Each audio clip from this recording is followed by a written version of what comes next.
Hi there, Dr. Ken Steele here. We are on day number 9 of the daily reading plan for Lent.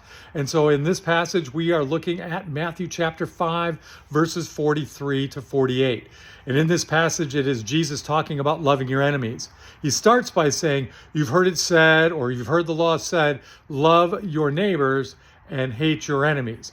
Just something to be aware of. That's not there. He's just saying, you've heard this, because that's where it got pushed to. That's where people land at in their life. And so then Jesus takes it further by saying and explaining the real heart condition.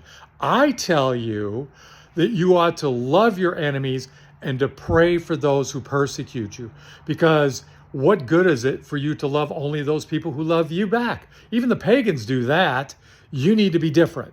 And so Jesus is really turning something on its ear here in this passage.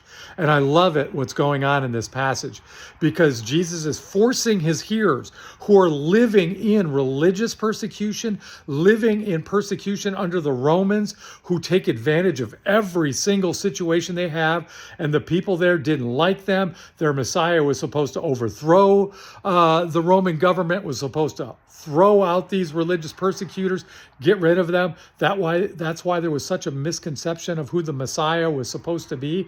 And Jesus is a spiritual Messiah, and he is taking over by the way in which we think, the way in which we act, the way in which we love, because it's easy to love people who love you back.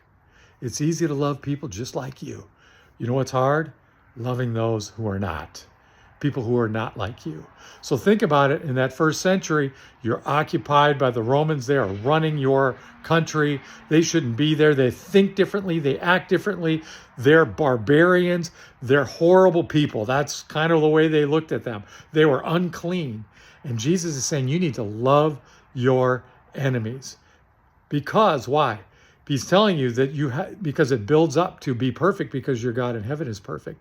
The idea is loving your enemies is something that builds your holiness, your set apartness.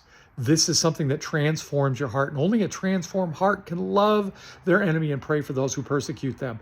So I want you to apply it.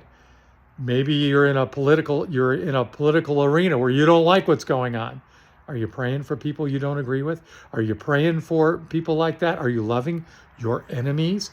Maybe it was a previous administration. I couldn't love them. They're horrible. Nope. No excuse. There's no political affiliation here. We're supposed to love our enemies and pray for those who persecute us.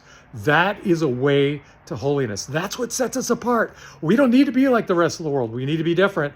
Jesus challenges us to love different.